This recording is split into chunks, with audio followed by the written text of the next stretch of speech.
thank you for coming on. So we know each other We do. because, if my memory serves me correctly, you put together a Cause tribute band. I did a very long time ago, showing our ages. Yes. Don't tell anyone.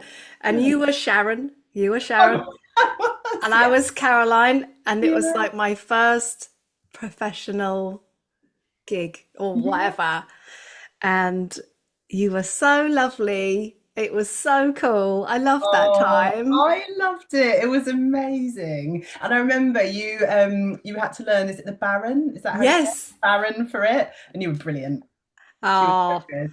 it was pressure. There was pressure there. So it was like, go do it right now. Do da do da da. Yeah, Oh no, it was really good times, good times. it was really good times. Can you tell us about your career and life pre-kids?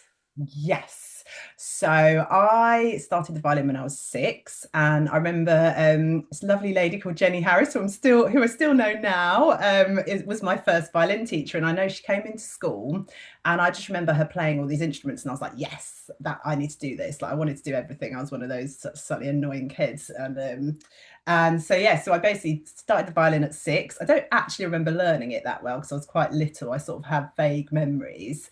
And then I remember being in an orchestra at 9 and someone saying, who wants to go to music college? And I was like, yes, that is definitely what I want to do. So I did. I ended up going to the Royal College of Music, which was a lot of hard work, but amazing. I loved it. And I kind of always presumed that I'd probably go into like an orchestral career or something, but actually I just didn't want to do it after I'd done music college. I knew I wanted to have like more of a variety. So when I left, obviously it's very hard to get work first of all. So I gradually sort of built up a freelance career, did a lot of session work. So I toured with some big bands. I think the first tour I did was with Simply Red for I think about 4 or 5 months, and it was amazing. Honestly, it was like one of the most fun things I've ever done.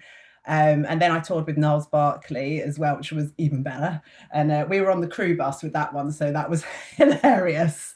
And yeah, we just got to play in so many amazing venues. And I mean, with Niles Barkley, we got to sort of dress up every show. They had a different theme, so it was like School of Rocks. We'd be in like school uniforms. My favorite was pajamas. We went on stage in like these really lovely pajamas and slippers and stuff. And yeah, it was just amazing. Did loads of different sessions, and obviously the normal sort of freelance work for a violinist, like quartets, that sort of thing, like some orchestra gigs. And then I just thought, you know what, I want to do something a bit different. And I'd always loved electric violin, and I'd owned an electric violin since I was sort of at music college. In fact, I actually played it there. I can't believe they let me like play the electric violin at music college and do it like backbends and like weird stuff. And yeah, so I was like, I want to do something with this. And I joined an electric string quartet that ended up falling apart. So I set up my own one with 3 friends. And we basically just had the best time for like years. We did shows all over the world. I remember we kept flying out to Crete one summer, and we were put in accommodation where we could swim to each other's rooms. And it was hilarious. There was quite a lot of drinking and having a lot of fun, pre-kids. And yeah, it was basically, it was a lot of hard work, but it was amazing. It was so much fun. And then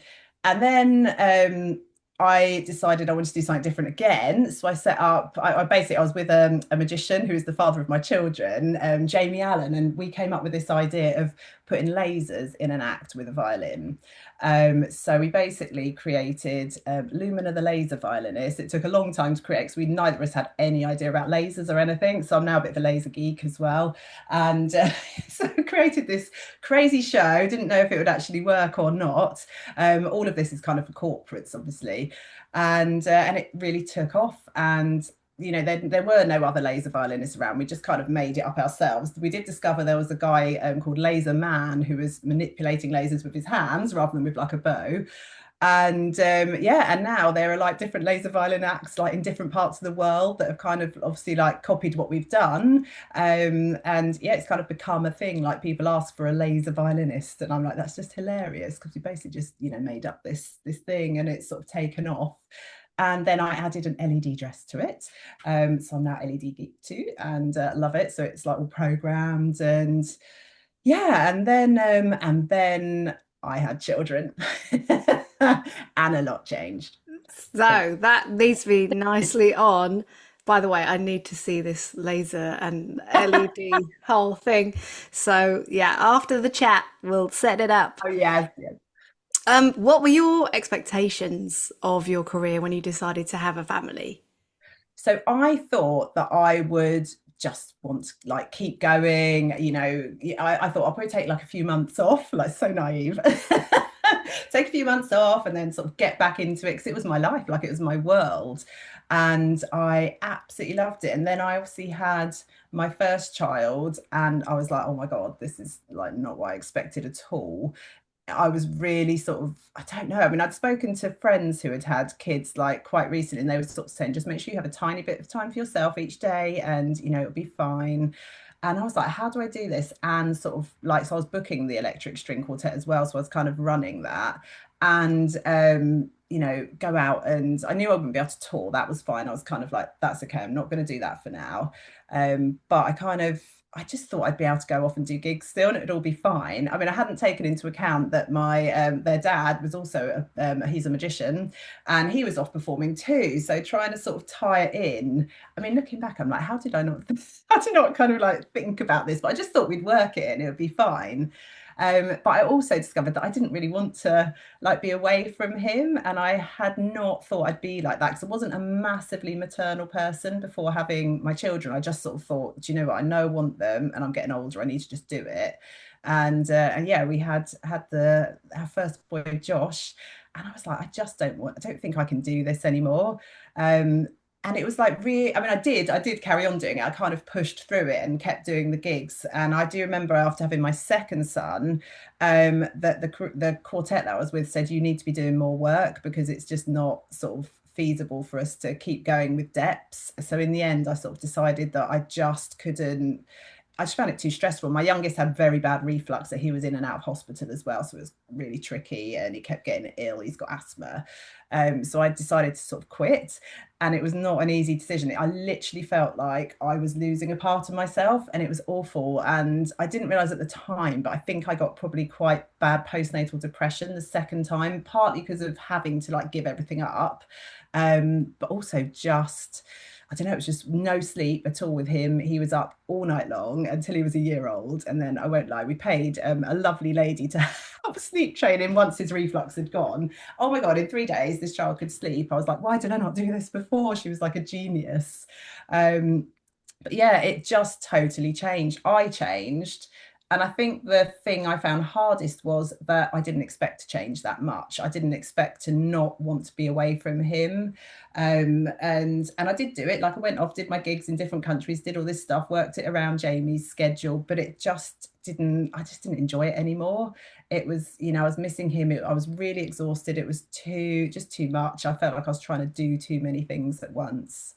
So yes, so I did quit for a while. I say for a while because I am back doing some now, which is nice. Can you tell us about from that point to now and what has changed and how you've got into your coaching? Yes. So after I kind of decided to quit, I started my entertainment agency, and which I'd kind of set up already just to sort of book the laser violin act. So I kind of created a few other acts and female magicians as an act, and lots of other different things. And I'm still running that as well as doing the coaching. So that kind of gave me a focus, which really helped, and it kept me at home, obviously, so I could be there with the boys. And then I'd always been interested in coaching because someone had mentioned it to me. And I think I went to like one of those wellness events with a friend, and this lady sort of did a bit of coaching with me, and I was like, "Ooh, this is like really cool." Like I sort of like had some really like cool things come out of it, and then I just got too busy to actually do it. And it's quite a commitment, and it's quite expensive to obviously train to be a coach if you do it properly, and it's sort of almost a year of training, and then you still have to get all your hours up after that to qualify. And the reason that I got into the coaching was because I really wanted to help people who'd gone through what I had. When you've had children, either you're back working and it's just not working at all, you're feeling overwhelmed and like you're just juggling everything and you can't enjoy your work, you can't enjoy your children. And I just thought if I'd had and known about a coach back then, it would have made so much difference, because it's really weird when you think just sitting talking to someone for an hour can do so much for you.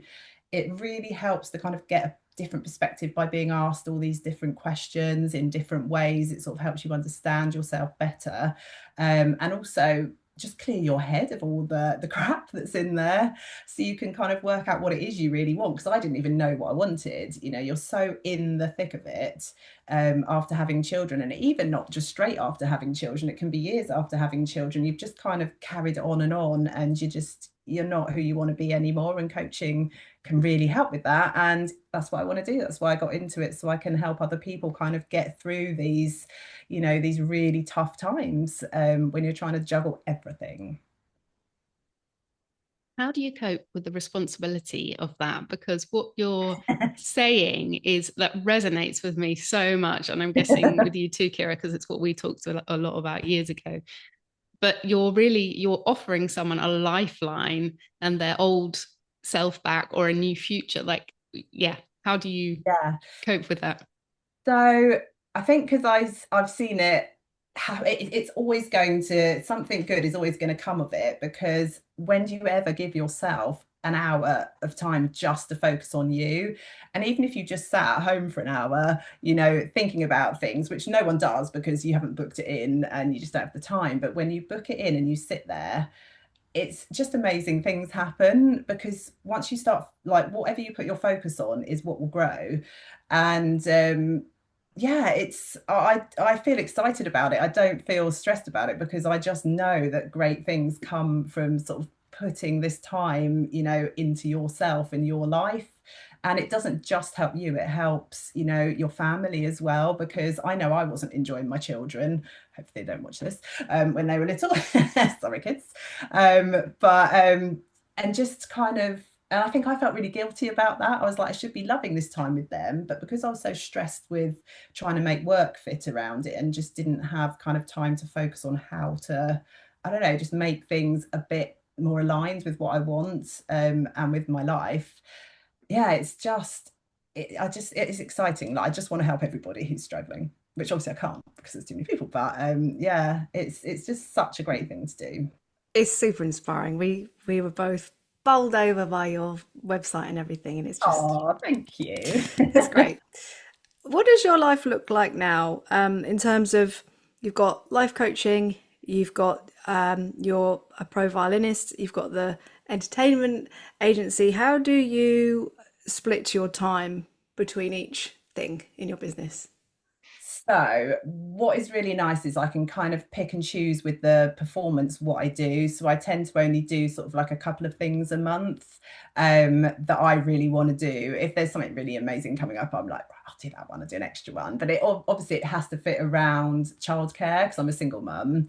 And so I've got a lovely family help out there. Dad is amazing, and I've got, you know, friends and stuff. But it's they're both, my kids are both autistic, and one has ADHD as well. So the kind of just shoving them off to people or having sort of babysitters, childcare sort of coming in isn't really an option, because they just don't really cope well with that. So that's kind of another level added onto it.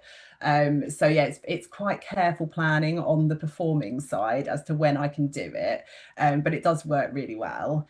And then with the coaching and the entertainment agency, I know that the entertainment agency gets a bit quieter in sort of January time, February time, and, you know, around August. So I tend to do a lot of coaching stuff in those periods, as in like preparing new programs, that sort of thing, sort of the behind the scenes stuff. But I take on people when I kind of have the time to do it. So I've got coaching clients all year round, but it's very much a kind of looking at it on a monthly basis. How many clients can I take on this month? Or, you know, with the entertainment agency, I have someone else who can help me with the bookings for that. So that's really nice. That's kind of, I'm not passing it off, but gradually kind of getting people to sort of do a little bit more for me, because the coaching is kind of the thing that I love with the performing.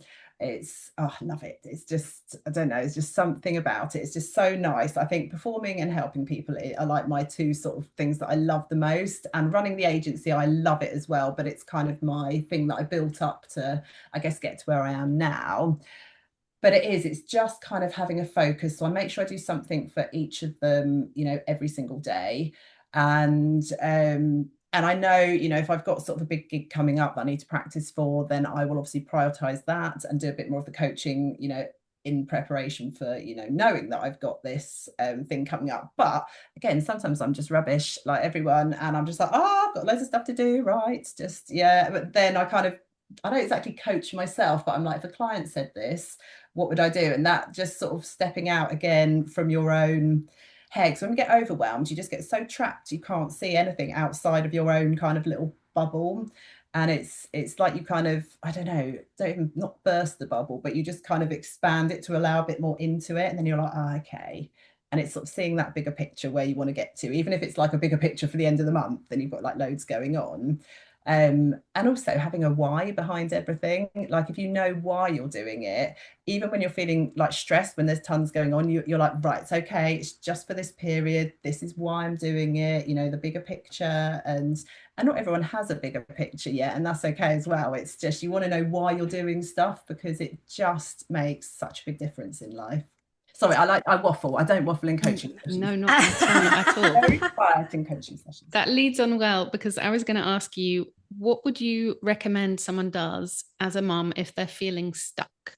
Okay, if they're feeling stuck, I would say reflection is a really, really good thing, even if it's only 5 minutes a day. Because I know a lot of the problems with mums, and especially when you are feeling stuck, it's because you're overwhelmed and there's too much sort of hitting you. So stopping and reflecting and actually looking at what's important to you, because a lot, like everyone has like these massive to-do lists, but some of those things just aren't important, or they don't need to be done that week.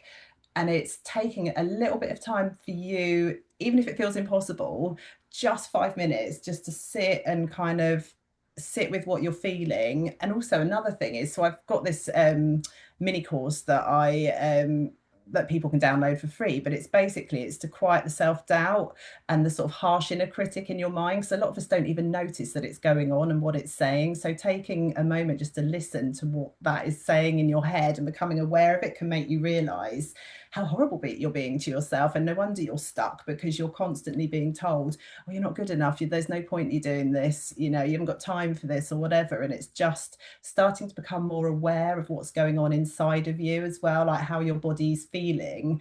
Something that I'm starting to get really into is this nervous system resetting stuff. I'm not going to talk about it here because I haven't learnt enough yet, but it's amazing. So if anyone kind of wants to look at it, it's so worth it. It's brilliant. But I want to study that as well. Oh, that sounds fascinating. I love that as well. If you can you kind of tell us how common it is for creative mums to feel that they have lost themselves during motherhood? Is that something that you see a lot of with your clients? Yeah, so much. I think because we've been so used to being able to have the freedom to be creative and the space like in our heads to be creative, I think having a child is so all-consuming, especially when they're very young. And I think you kind of feel like you've lost that ability to have the space to be creative, and the time to be creative. So I think it's a really, really common thing. And it's trying to, I think it's part of it is accepting that in this period right now, when they're very, very little, you might have to kind of just accept that that's going to be tricky for now, which isn't easy. I didn't want to accept that because I really missed it. But moving forwards, there are so many ways where you can kind of do little things to help you become creative again, and to create like little bits of space in your life where you can do the things you love, whether it's like writing music or whatever. There's always something you can do. And I, as a coach, you don't sort of say, oh, why don't you try this, why don't you think about this? You question the person so that their minds can kind of come up with all these different ways themselves, because obviously everyone knows themselves the best. And I wouldn't know exactly what you might find perfect for you, Kira, or you, Gemma, and but somewhere inside of you, you will know what's right for you, and it's just having that sort of little bit of time to sort of draw it out of people. Do you think, as a woman, we can have it all? Well, I mean, yes, I think we can. Yeah, I just think you've got to work out what the all is for you, because sometimes I think we want to have it all, but actually we don't. We haven't stopped to think about what we really want. So yeah, you can definitely have a career, you can definitely have a family, you can do all these things you want. And if I've done it, I feel really lucky with my lovely boys and the career that I've got. And if I can do it, you can definitely do it, because I'm living proof that you can do it. And it's not easy. You have to go through the struggles to get there, but yeah, we can have it all, definitely. I agree. Um, um, I really think it's so lovely that you're helping so many women change their career to like support their family life. Do you think that society is doing a good job at supporting mums? That's a tricky question. I think in some areas it's getting better, but I think there's a very long way to go still. I know a lot of friends who they need to sort of go to gigs and they need to breastfeed, but there's nowhere for them to breastfeed, and they're made to feel really uncomfortable because they need to sort of, or they need to express if they need to obviously give milk to their the carers who are going to feed the children. I think things like that, that's sort of like one little element of it. But also I think a lot of people, when they've had kids, a lot of women don't get looked at in the same way for jobs, like in whether it's an orchestra or whether it's a band that's touring or whatever. I think people look at you differently, and I think that needs to change as well, because it doesn't need to be like that. Because I think one of the ladies was saying on your podcast, I've forgotten her name, was saying that she took her 2-month-old on tour. And it's possible. There's always ways around it. It doesn't need to stop people from doing the job that they want to do and doing it as well as anyone else who isn't a mum. So I think I could talk about it all day. But I just think, certain places, I always try with any of my acts who are pregnant to sort of that for them to do the work as long as they want to, and to come back when they want to as well, and to make it as easy as possible for them to kind of do the work that they want to do. So I've Mm. got a gig coming up with one of my violinists who's just had a baby. I think he's 3 months old, and her mum is coming to the gig with her, and they've got her a hotel room so that her mum can sort of be there with her little baby, and I'm very excited to meet him as well. But it's just kind of making people feel like just want it to be normal, that mums can sort of come along and do the work that they do and not feel like it's not right or not okay. Yeah. Have you felt that personally, ever? Yeah, I think it's also just, it's hard to sort of explain, but I know that I felt like I wanted to bring my eldest son to gigs when he was little, and I just didn't feel like the person booking me wanted me to do that. And I don't think it was in my head. It's obviously hard to know when you've kind of got a very young baby, you don't quite sort of see things in the same way. But for a lot of those gigs, I did feel like they sort of they frowned on the fact that I was wanting to bring my child with me, with like a carer as well, not just on my own. And it's horrible because it makes you feel, I don't know, it makes you feel a bit crap, really, and like you're seen differently. And then I feel like I'm being seen as a mum who's, rather than the performer that I am and the good job that I'm going to do, it's more focused on the fact that I'm having to bring my child and what's going off stage rather than on stage. So yeah, it was a horrible feeling. Yeah, Yeah, I'm Yeah, that sorry you felt that. That's I yes, was going to say the same. We know that, don't we? That feeling of being torn is really, really yeah, horrible. yeah, it's not fun. no. And I think if it were me, I hope if I was the person organising the gig or whatever, I'd be like, yeah, of course. Yeah, It's like this is life. Like it's almost like I don't know if you agree. I feel like in some areas of society, it's like, what? You have a child? Like it's a new thing. yeah, I Like know. It's like, it's a new oh. trend. Yeah, it's bizarre, isn't it, when you think of it like that? Because it's life, literally.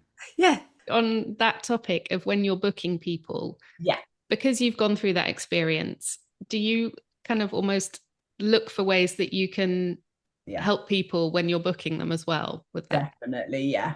Yeah, and I sort of find out exactly what it is they need, because everyone needs different things or wants sort of different things. And I know that my violinist was sort of worried about having a cot in the room, and just little things that need to be thought of to sort of make it work for her, and also just to feel like it's okay to do Mm. it. I think that's what I tried to bring to the entertainment side of things, like my agency, because like as a performer, you sometimes just don't get treated right at all. And I wanted to make sure that my acts were always treated well. And then obviously following on into, when they've had babies, just making sure that they just feel normal, really. You just want to feel like you, don't you? Don't Mm. be pigeonholed. If anyone wants to work with you, how can they connect with you? What's the best way? They can go to my website, and which is joallencoaching.com, and there are ways to kind of book calls. You can get in touch with us. All the details are on there. I'm on Instagram as well as joallen_coaching, and if you're on LinkedIn, you can find me there too. So yeah, so lots of different ways, and I'd love to work with you. Amazing. I have one last question. Sorry, Jem. I'm Okay. going rogue. With your life coach hat on, Yes. what would you say to yourself after you just had your first child? Ooh, I think I would say be kind to yourself.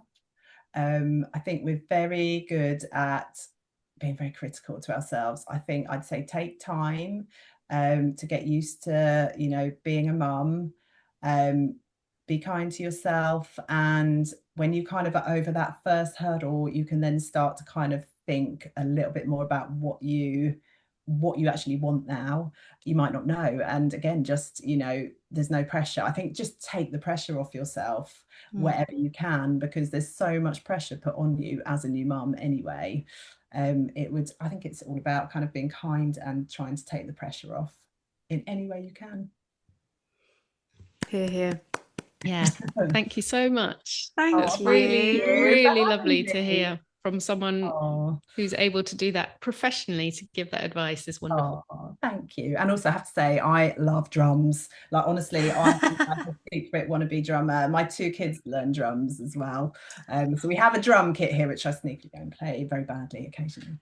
Oh, then you Oh, are kind of a drummer mama then, really.